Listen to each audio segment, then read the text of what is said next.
Assalamualaikum warahmatullahi wabarakatuh. Kembali lagi bersama saya Muhammad Nurul Ardianto dengan NIM 122011117 Prodi Manajemen. Kali ini saya akan menjelaskan mengenai waiting list atau antrian. Sebelumnya, pengertian dari waiting list yaitu digunakan untuk menciptakan model antrian yang menguntungkan bagi produsen atau meminimumkan biaya dan sekaligus menguntungkan bagi konsumen atau mengurangi atau meminimumkan waktu menunggu bagi konsumen. Pada kali ini atau pertemuan ini saya akan menyelesaikan kasus mengenai waiting list. Yang pertama yaitu sebuah supermarket memiliki dua kasir yang dapat melayani rata-rata 50 orang per jam. Jika rata-rata kedatangan pembeli per jamnya adalah 40 orang, maka itulah A. Tingkat kegunaan bagian pelayanan supermarket. B. Jumlah rata-rata pelanggan dalam antrian. C. Jumlah rata-rata pelanggan dalam sistem. D. Waktu rata-rata yang dibutuhkan pelanggan dalam antrian. E. Waktu rata-rata yang dibutuhkan pelanggan dalam sistem. Kita langsung saja. Pertama, kita masuk pada aplikasinya.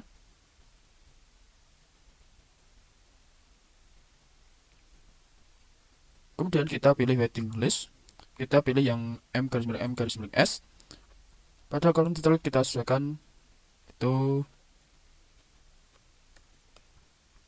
Kemudian kita klik OK. Pada kolom Arial kita isikan 40, di mana tingkat kedatangan orang yaitu 40 orang per jam. Kemudian pada kolom service rate kita isi 50, di mana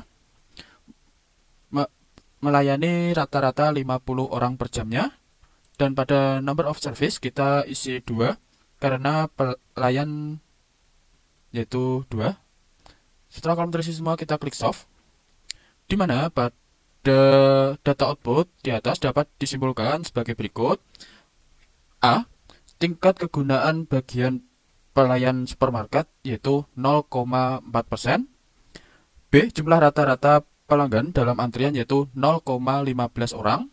C. Jumlah rata-rata pelanggan dalam sistem yaitu 0,95 orang. D. Waktu rata-rata yang dibutuhkan pelanggan dalam antrian yaitu 0,0 jam atau 0,23 menit. E. Waktu rata-rata yang dibutuhkan pelanggan dalam sistem yaitu 0,02 jam atau 1,43 menit. Dan ini grafiknya. Baik, kita lanjut pada kasus kedua, di mana pada kasus kedua yaitu sebuah supermarket memiliki satu kasir yang dapat melayani rata-rata 30 orang per jam. Jika rata-rata kedatangan pembeli per jamnya adalah 25, maka hitunglah A. Tingkat kegunaan pelayanan supermarket. B. Jumlah rata-rata pelanggan dalam antrian. C. Jumlah rata-rata pelanggan dalam sistem. D. Waktu rata-rata yang dibutuhkan pelanggan dalam antrian. E. Waktu rata-rata yang dibutuhkan pelanggan dalam sistem. Kita langsung saja pilih waiting list. Kita pilih yang atas sendiri ini. Kemudian pada kolom titel kita sesuaikan soal kedua.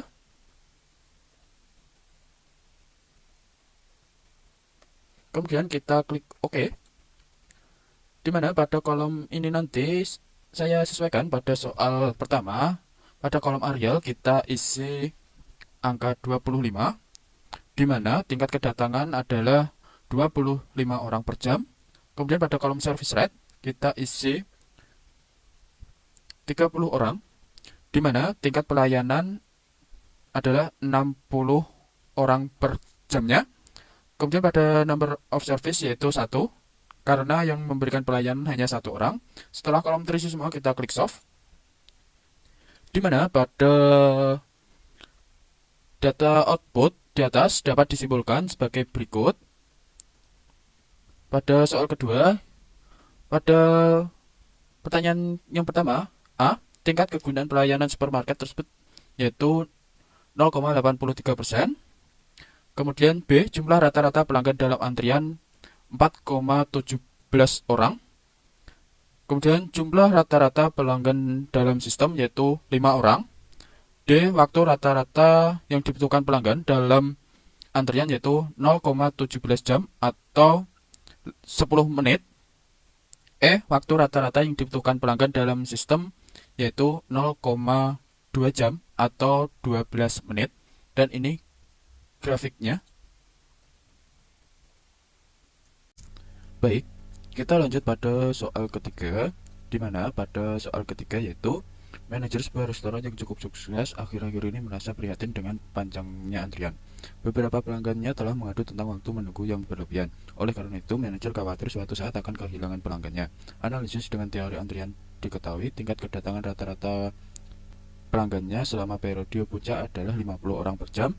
Sistem pelayanan satu per satu dengan waktu rata-rata 1 orang 1 menit, serta dapat dilayani oleh 2 orang kasir. Pertanyaan: A. Tingkat kegunaan bagian pelayan restoran. B. Jumlah rata-rata dalam antrian. C. Jumlah rata-rata dalam sistem. D. Waktu menunggu rata-rata dalam antrian. E. Waktu menunggu rata-rata dalam sistem. Baik, kita langsung saja mengenai penyelesaian soal nomor 3. Kita pertama pilih waiting length, kemudian kita pilih M_S. Kita isi sesuai nomor 3, kemudian kita klik OK, di mana pada kolom Arial Rate kita isikan dengan angka 50 karena tingkat kedatangan adalah 50 orang per jamnya. Kemudian pada kolom Service Rate kita isi 60, di mana tingkat pelayanan 60 karena setiap orang dilayani selama 1 menit. Jadi dalam 1 jam tingkat pelayanan yaitu 60. Kemudian pada number of service-nya yaitu 2. Setelah kolom terisi semua, kita klik Solve, di mana pada data output di atas dapat disimpulkan sebagai berikut, bahwa pertanyaan A, tingkat kegunaan bagian pelayanan restoran yaitu 42%. B, jumlah rata-rata dalam antrian 18 orang. C, jumlah rata-rata dalam sistem 1,01 orang. D, waktu menunggu rata-rata dalam antrian 0,0 jam atau 0,21 menit. E, waktu menunggu rata-rata dalam sistem yaitu 0,02 jam atau 1,21 menit. Dan ini grafiknya. Oke, kita lanjut pada soal keempat atau soal terakhir, di mana pada soal keempat yaitu sebuah SPBU memiliki satu mesin pompa yang dapat melayani rata-rata 25 mobil per jamnya. Jika rata-rata kedatangan mobil per jamnya adalah 20 kendaraan, maka hitunglah: A. Tingkat kegunaan bagian pelayanan pom bensin tersebut. B. Jumlah rata-rata kendaraan dalam antrian. C. Jumlah rata-rata kendaraan dalam sistem. D. Waktu rata-rata yang dibutuhkan kendaraan dalam antrian. E. Waktu rata-rata yang dibutuhkan kendaraan dalam sistem. Oke, kita langsung saja menyelesaikan kasus keempat. Kita pilih waiting length, kemudian kita pilih yang paling atas ini. Pada kolom details kita isi, kemudian kita klik OK, di mana pada kolom ini nanti akan saya isi sesuai soal keempat. Pada kolom Arial Rate kita isikan angka 20, di mana tingkat kedatangan adalah 20 kendaraan per jamnya. Kemudian pada Service Rate kita isi angka 25 karena tingkat pelayanannya yaitu melayani rata-rata 25 mobil per jamnya. Kemudian pada number of service-nya kita isi 1 karena memberikan pelayanan hanya 1 orang. Setelah kolom terisi semua, kita klik Solve, di mana dari output di atas dapat disimpulkan sebagai berikut. A. Tingkat kegunaan bagian pelayanan pom bensin tersebut yaitu 8%. B. Jumlah rata-rata kendaraan dalam antrian yaitu 3,2 kendaraan. C. Jumlah rata-rata kendaraan dalam sistem yaitu 4 kendaraan. D. Waktu rata-rata yang dibutuhkan kendaraan dalam antrian yaitu 0,16 jam atau 9,6 menit. E. Waktu rata-rata yang dibutuhkan kendaraan dalam sistem yaitu 0,2 jam atau 12 menit. Dan ini grafiknya.